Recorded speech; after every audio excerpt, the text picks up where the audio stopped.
Primary aliphatic amines and primary aromatic amines को हम कैसे डिस्टिंग्विश करेंगे, तो उसके लिए पहले हम समरी समझेंगे।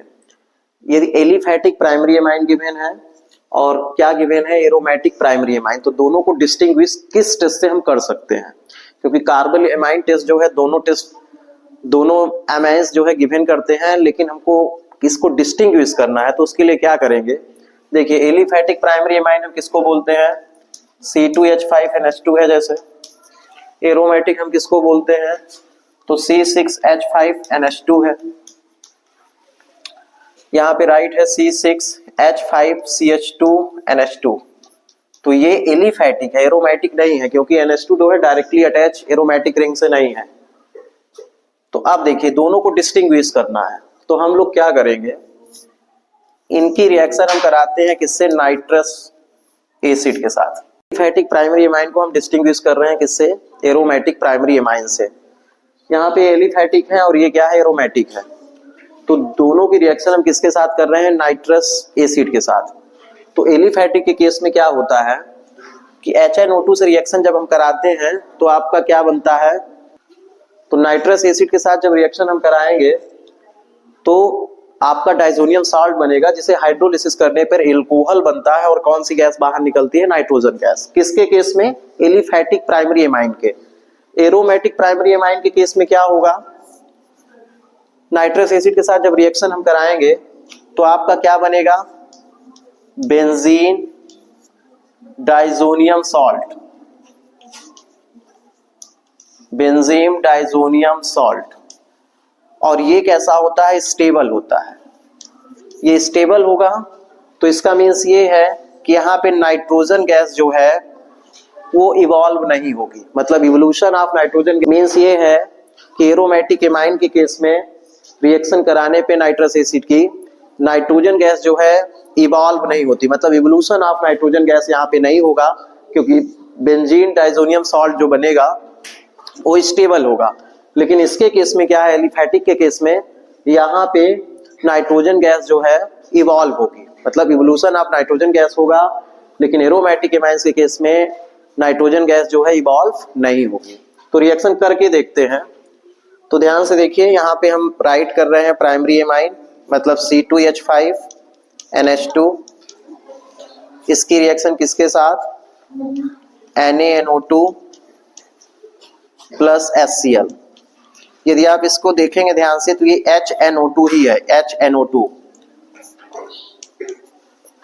तो जब भी हम इसकी रिएक्शन एमाइन के साथ करते हैं तो क्या बनता है, डाइजोनियम सॉल्ट। तो क्या बन जाएगा यहाँ पे, C2H5N2Cl, N2 पॉजिटिव, Cl क्या, निगेटिव। अब इसमें रेजोनेंस पॉसिबल नहीं है, रेजोनेंस पॉसिबल नहीं है, इसलिए कैसा है, ये अनस्टेबल है। ये कैसा है, अनस्टेबल है। तो इसे फर्दर हमें क्या करना होगा, हाइड्रोलिसिस, मतलब यहाँ पे वाटर की रिएक्शन कराना होगा। तो आपका क्या बन जाएगा, आपका बनेगा C2H5, आपका क्या बनेगा, C2H5OH, C2H5 यहाँ से OH, बाहर कौन सी गैस निकलेगी, तो नाइट्रोजन गैस, साथ में यहाँ Cl और यहाँ से H, तो HCl।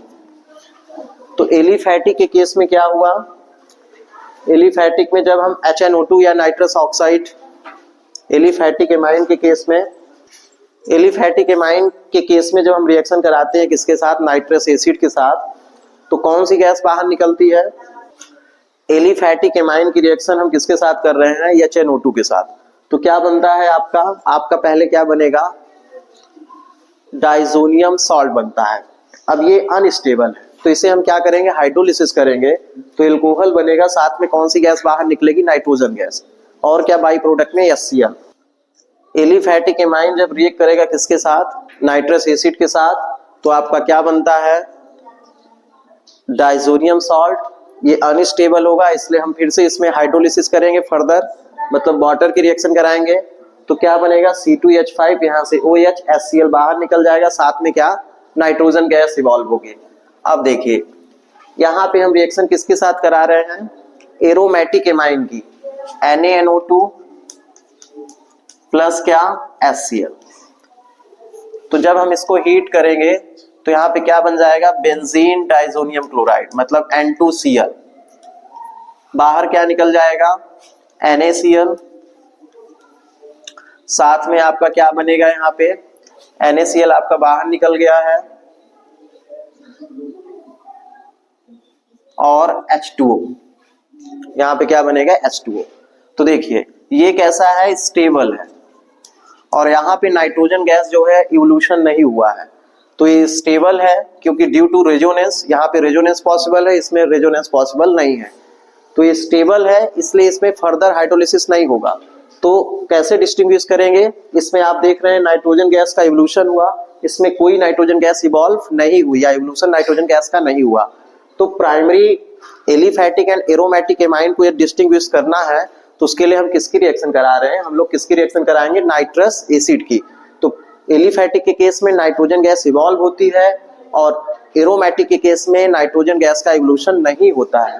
नाइट्रोजन गैस का इवोल्यूशन नहीं होगा तो दोनों ही एमाइंस को हम क्या कर सकते हैं, डिस्टिंग्विश कर सकते हैं। रीजन आपको बता रहे हैं कि अनस्टेबल होता है, यहाँ पे जो डाइजोनियम सॉल्ट बनता है और यहाँ पे जो डाइजोनियम सॉल्ट बनता है स्टेबल है। स्टेबल इसलिए है क्योंकि ड्यू टू रेजोनेंस, इसमें रेजोनेंस पॉसिबल, इसमें रेजोनेंस पॉसिबल नहीं है।